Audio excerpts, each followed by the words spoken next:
Okay, we're in chapter 17 right now. This is the lecture to replace tomorrow's class.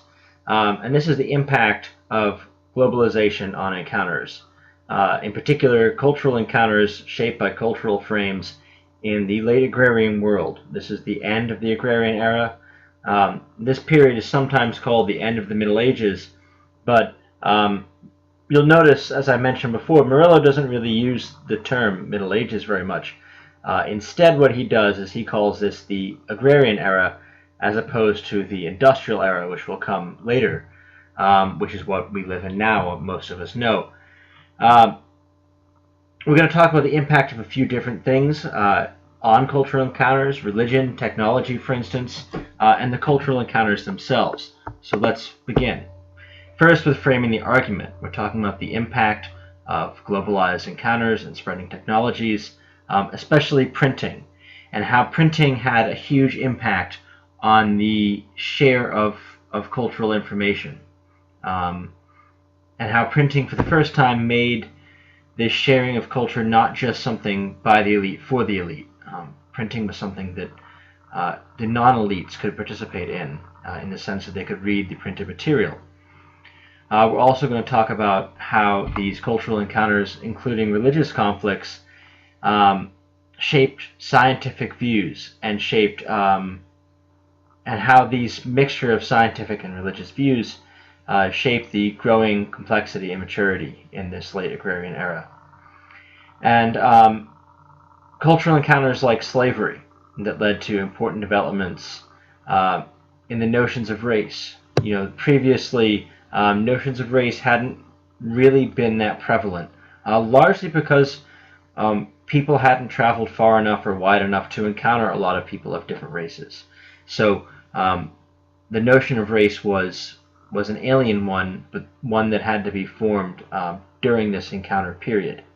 I'll talk in a bit about elite history versus non-elite history, but for the moment you just need to realize that most of the previous encounters prior to this period that we're talking about had been encounters of elites encountering the culture of other elites. And in that type of situation, race is less important than elite status. So as usual, let's look at our map of the world in the period in which we're talking about. And you can see on this map several different examples of these cultural encounters based off the societies in which we're discussing.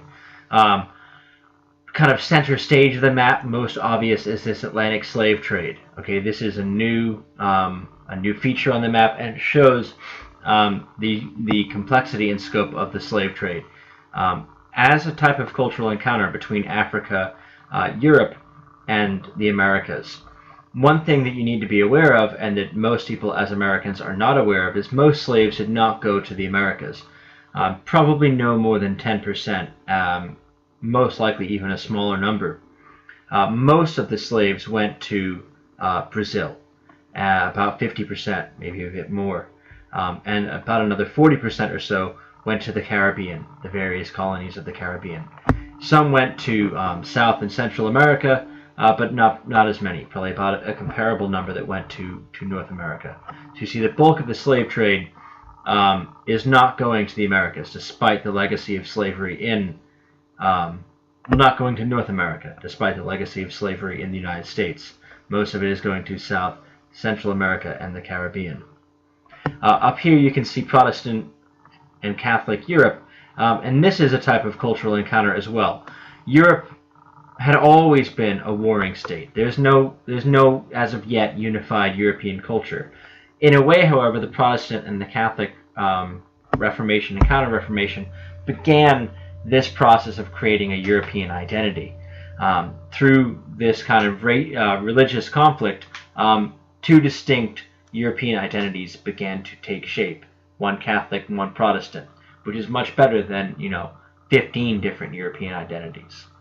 In the Middle East, we can see a conflict between Sunni and Shia, and this is sort of absorbing the energy of the Muslim states in the Middle East. In India, you can see the continued conflict between Muslim and Hindu, as the Mughal Empire was ruling over a predominantly Hindu population, although there were Buddhists as well. In Asia, you can see a different type of cultural encounter and conflict in the Jesuits. The Jesuits were missionaries. They were Catholic missionaries coming over with the European traders and trying to spread the Catholic faith. And you see this as both an example of a cultural encounter and a cultural conflict that was sort of endemic of this whole period. Let's talk about some of the sources we're going to be discussing this week that you should be reading. Just because having class doesn't mean you don't read the sources. The first source you should read is Hans Staden.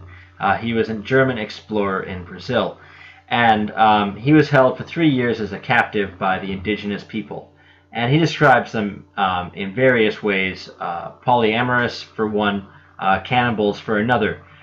We need to be somewhat cautious with our interaction with Hans Staden, because often the Europeans would be driven to portray the indigenous people as barbarous, as less than human, or less than the human ideal of the European.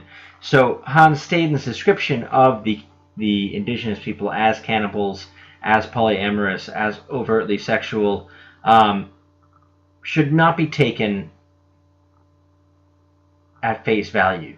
There's an agenda there, and this is a good example about how most primary sources, they are primary sources, they do give you an insight into the time period.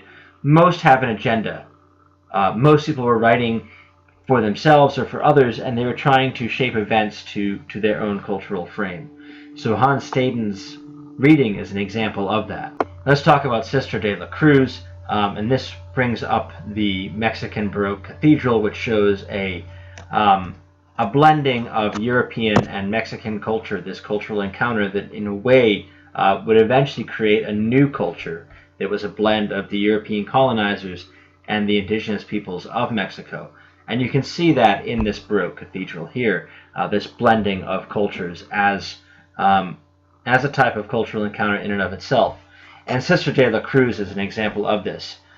She wrote The Divine Narcissus, which is the reading, and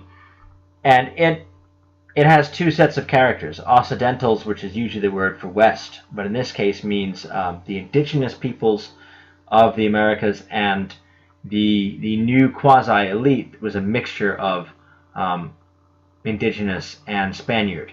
And she also talks about zeal, and the zeal characters represent the Spanish, and they represent the Spanish conquerors. So you can see in her writing, The Divine Narcissus, she's giving us an example of these types of cultural encounters.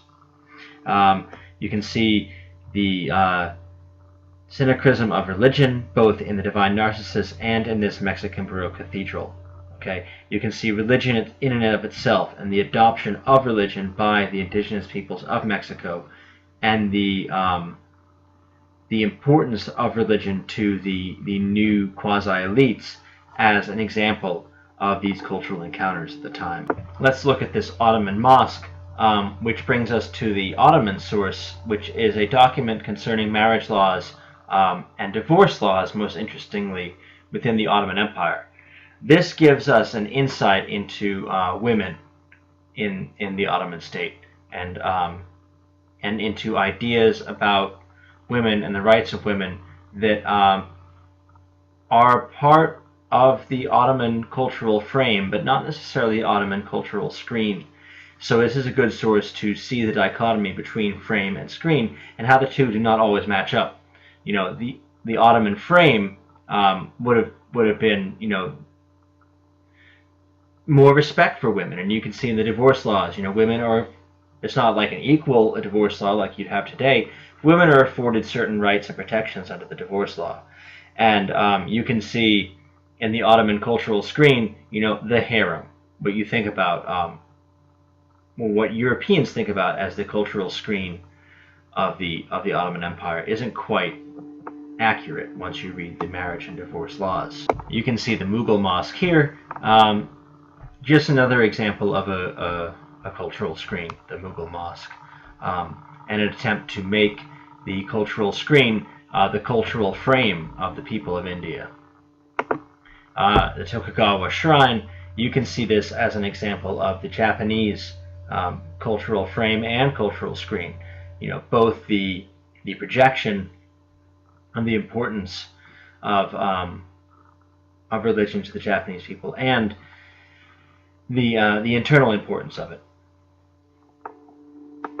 This image is from Hans Staden's recording of his sort of captivity, if you want to call it that, and the projection of the people as barbarous or inhuman. For instance, the cannibalism and the nakedness, which is overtly sexual. But Hans Staden himself, hides his modesty behind this fig leaf, showing his separation from the barbarous nature of the cannibal people. The other sources we'll be reading, source 17.4, talks about a freed slave and his encounters in his early life with slavers both in Africa and in Asia, and it makes slavery itself a cultural connection, a type of cultural interaction. This talks about the experience of slavery and how slavery was really transnational due to the peoples encountered, the peoples being moved, and how all the slaves didn't come from the same place and the same culture. So, there were several different layers of cultural encounters in this record of life as a slave.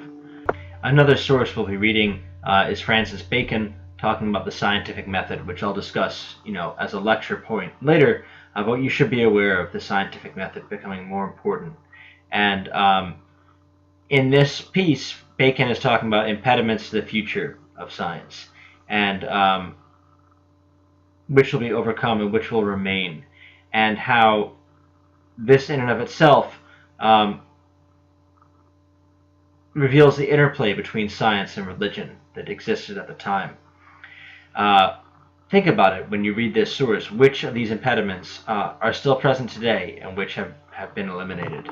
Let's talk here about the cultural screen and cultural frame, which you should be aware of course, but I'll just remind you of it, take the opportunity.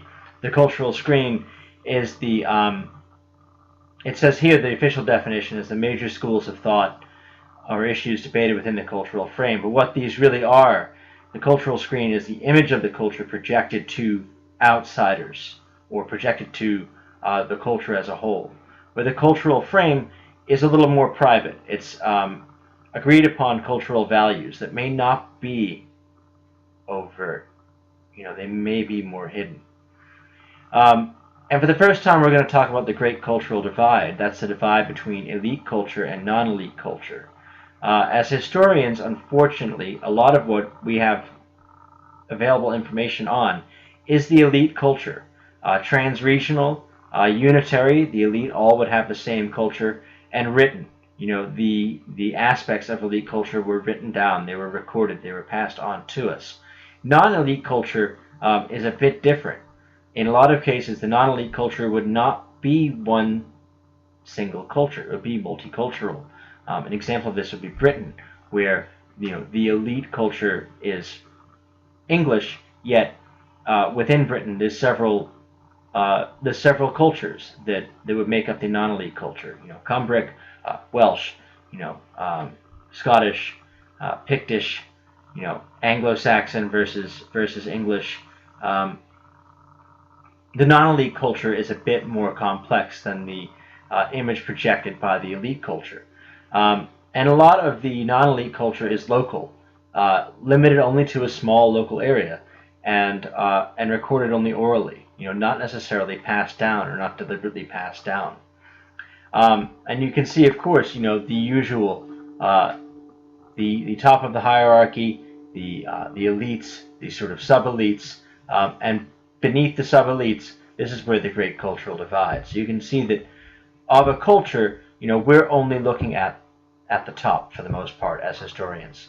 A lot of the information about the bottom of the pyramid is not available to us.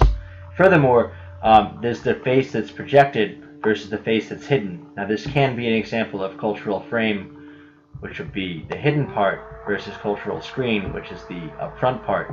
But the peoples who would occupy the hidden side of the pyramid were often not only the non-elites, but a subgroup of the non